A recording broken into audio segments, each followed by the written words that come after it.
श्री शिवाय नमस्तुभ्यं।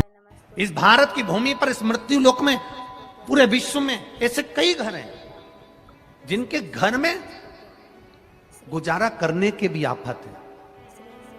पहनने के कपड़े नहीं, किसी के यहां पर भोजन नहीं, किसी के यहां जमीन नहीं, किसी के यहां दुकान नहीं।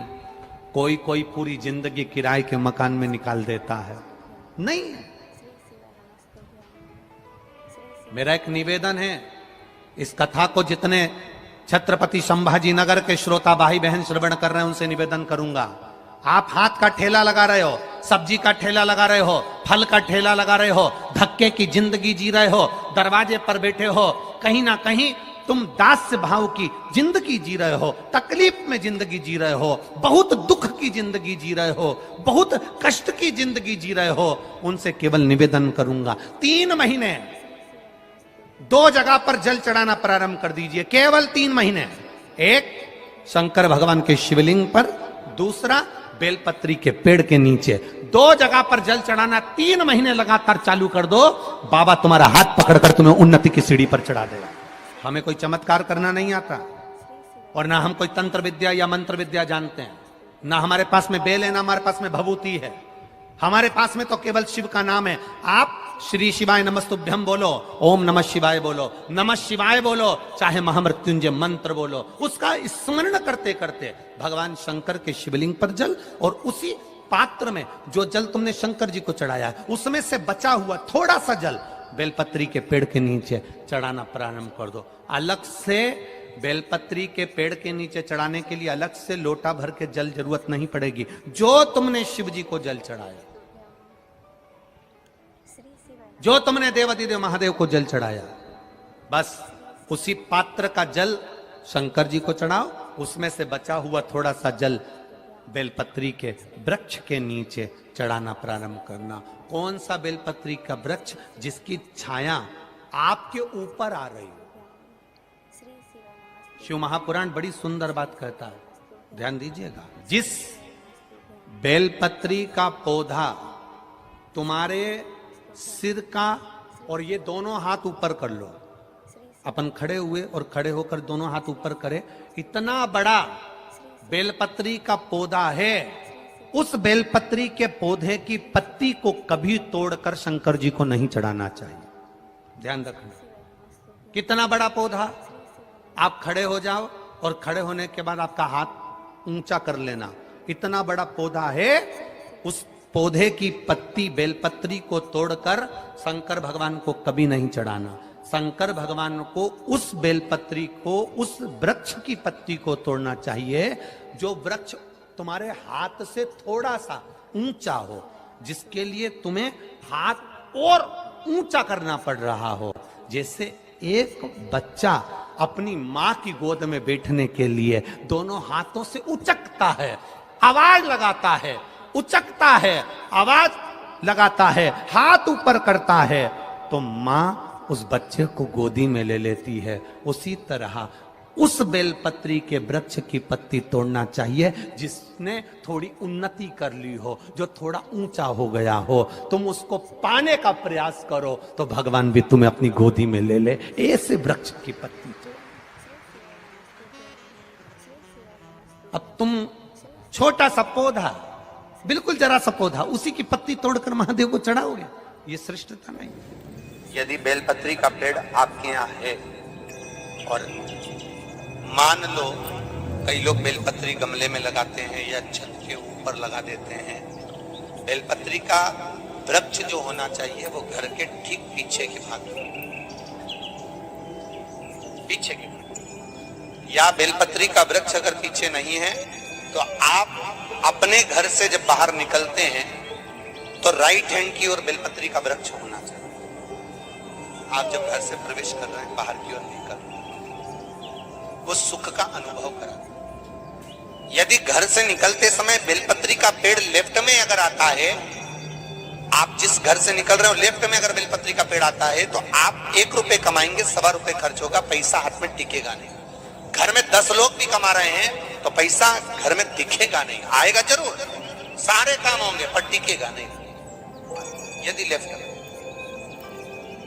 राइट भाग का बेलपत्री सुख का अनुभव। बेलपत्री का वृक्ष घर में लगाओ तो घर के पीछे के हिस्से में लगाना चाहिए, और ऐसी जगह नहीं लगाना कि जहां पर बेलपत्र में गंदा पानी जाए या कोई गंदी वस्तु उसके नीचे पड़े। 33 करोड़ देवी देवता बेलपत्री के पेड़ के नीचे सोमवार के दिन, कोई रविवार के दिन, कोई मंगलवार, कोई बुधवार, कोई गुरुवार, कोई शुक्रवार, कोई शनिवार के दिन बेलपत्री के नीचे आकर 33 करोड़ देवी देवता हो तप करते हैं, साधना करते हैं। बेलपत्री के पेड़ का बड़ा प्रमाण है। एक बेलपत्री ऐसी होती है जो कि शंकर पर अगर चढ़ी हुई है तो वापिस उतार कर धोकर फिर शिव को चढ़ा सकते। किसी व्यक्ति से कोई काम करवाना है, वो काम नहीं कर रहा, कोई फाइल आगे नहीं बढ़ रही है, कोई कार्य अटक रहा है, या फिर कहीं रुपया पैसा अटक गया हो, नहीं निकल रहा हो, तो एक जल के पात्र में जल भरकर 5 बेलपत्री शिव जी को समर्पित कर कुंदकेश्वर महादेव का नाम लेकर एक सफेद पुष्प बेलपत्री के ऊपर जो शिव जी को चढ़ाई है उस पर समर्पित कर जल जो लेकर गए हो, अपनी उस कामना को कर कि मेरा ये कार्य अटक रहा है, ये कार्य नहीं हो रहा, कुंदकेश्वर महादेव का नाम लेकर धीरे धीरे जल की धार चढ़ाइए। और एक बात हमेशा याद रखना, फिर निवेदन कर रहे हैं, अच्छे से समझ लेना, शंकर जी पर जब जल चढ़ता है, शिव जी का जब अभिषेक होता है, शंकर जी पर जब जल चढ़ाया जाता है, दूध चढ़ाओ, जल चढ़ाओ, कुछ भी चढ़ाओ, पर एक बात का स्मरण अपने जीवन में होना कि इतने ऊपर से मत चढ़ाना कि जल चढ़े और छींटे आपके ऊपर। बहुत ध्यान दीजिएगा।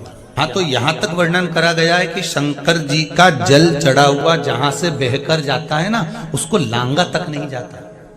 यहाँ लांगते हैं क्या? नहीं ना, परिक्रमा भी करेंगे तो वहीं से लौट कर वापिस इधर जाएंगे। शिव जी का जहां से जल बहकर जा रहा हो, चढ़ा हुआ जल जहां से बहकर जा रहा हो, उसको लांगा तक नहीं जाता। और कई लोग बड़े बड़े आनंद में शंकर जी पे इतनी ऊपर से जल चढ़ाएंगे तो वो छींटे पूरे अपने ऊपर आना चाहिए, शरीर पर आना चाहिए। नहीं नहीं, उसका दोष है महाराज, उसका दोष है। आप भगवान को अगर जल चढ़ाओ, दूध चढ़ाओ, तो मान लो अगर जैसे एक सरल भाषा में समझ लो और अच्छे से, कि जैसे ये शिवलिंग है शंकर जी का, ये शिवलिंग है, और आप जल चढ़ा रहे हो तो इतनी ऊपर से छोड़ोगे तो पानी का छींटा तो अपने ऊपर आएगा, पर वही जल, वही दूध, वही सामग्री आप शिवलिंग से थोड़ी सी दूरी बनाकर अगर आप समर्पित करेंगे तो बाबा उसको स्वीकार भी करता है और आनंद की अनुभूति भी होती है, कार्य में सिद्धता भी आती है, कार्य में उसकी सिद्धता भी आती है। अब तुम तो ऊपर से छोड़ रहे हो जिससे वो पानी तुम्हारे ऊपर ही आए, तो वो एक अलग प्रसंग है, वो एक अलग विषय।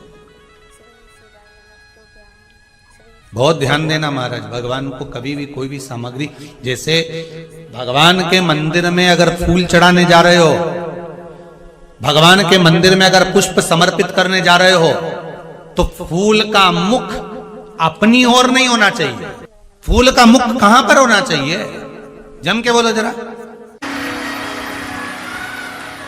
कौन कहता है कि रुद्राक्ष के साथ तुलसी मत पहनो, तुलसी के साथ रुद्राक्ष मत पहनो? कौन सी पुराण में लिखा, कौन से शास्त्र में लिखा, कौन से वेद में लिखा, किस जगह पर लिखा, शिव महापुराण के कौन से अध्याय में लिखा, कौन से स्कंद पुराण में, लिंग पुराण में, नर्मदा पुराण में, कुर्म पुराण में, ब्रह्म वैवर्त पुराण में, नरसिंह पुराण में, नारद पुराण में, कौन से पुराण में लिखा कि तुलसी की माला के साथ रुद्राक्ष नहीं होना चाहिए, रुद्राक्ष के साथ तुलसी नहीं होना चाहिए? कहां लिखा है?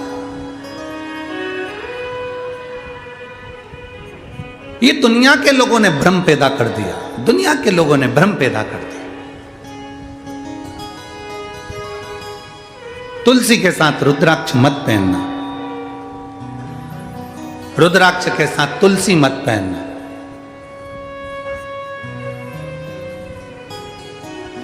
हम तो अंदर से लेकर बाहर तक रुद्राक्ष और तुलसी धारण करते हैं, चाहे जो उस रुद्राक्ष और तुलसी एक, वो कहते हैं ना कि भगवान को भोग लगाओ ना तो उसमें तुलसी का दल डालना जरूरी है। बिना तुलसी के भगवान भोग स्वीकार करते हैं क्या? जम के बोलो जरा। नहीं, जब बिना तुलसी के भगवान भोग स्वीकार नहीं करते तो तुम्हारे तन पर तुलसी की माला नहीं होगी मरते समय, तो तुम्हें स्वीकार करेगा? करेगा नहीं। और जब तुम्हारे गले में एक रुद्राक्ष पड़ा होगा, जब तुम्हारे गले में एक रुद्राक्ष की माला होगी या रुद्राक्ष पड़ा होगा, तो बैकुंठ तुम जाओगे तो तुम्हें महादेव अपने नंदी पर बिठाकर अपने साथ लेकर बैकुंठ तक जाते हैं। केवल ऐसे ही पैदल चलकर बैकुंठ नहीं चले जाओगे, तुम्हें महादेव नंदी पर बिठाकर, नरसिंह भगत की कथा आती है लेकर गए, नामदेव जी की कथा आती है, औंडा नागनाथ में भगवान शंकर नामदेव जी के लिए प्रकट होकर उनके गले में रुद्राक्ष डालकर गए। पंडरनाथ की कथा आती है, जब देवाधिदेव महादेव मिलने के लिए हरि विठ्ठल से आए तो भगवान शंकर ने देखा, भगवान नारायण ने देखा, हरि विठ्ठल ने देखा, पहला वार करी,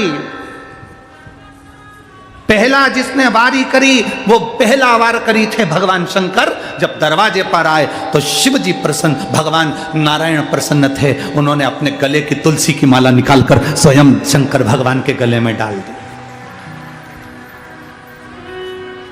तुम में भेद, हम में भेद, संसार में भेद हो सकता है, पर परमात्मा में कभी भेद नहीं हो सकता। ये तो दुनिया के लोगों ने अपने अपने एक स्त्रोत बना रखे हैं। राम जी, शंकर जी के मंदिर मत जाना, शंकर जी का प्रसाद मत खाना, शंकर जी के मंदिर में जल मत चढ़ाना, शंकर जी को स्त्री स्पर्श नहीं करे। अगर शंकर जी को स्त्री स्पर्श नहीं करे तो पार्वती क्यों शिव जी की पूजन करे?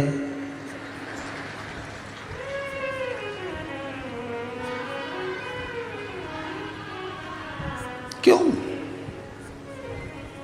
अगर स्त्री स्पर्श नहीं करे तो बाबा घृष्णेश्वर की कथा कहती है, 12 ज्योतिर्लिंग में से एक ज्योतिर्लिंग घृष्णेश्वर ज्योतिर्लिंग। सुधर्म नाम के ब्राह्मण की 2 धर्म पत्नियां थी, सुदेहा और घूष्मा। घूष्मा के गर्भ से बच्चा हुआ, उसने सुदेहा को दे दिया अपने पति के कहने पर। सुदेहा ने उस बच्चे को बड़ा करा, पाल पोस के बड़ा कर उसकी शादी कर दी। उसकी बहू आ गई, बहू को मालूम पड़ा कि मेरी असली सास तो घूष्मा है।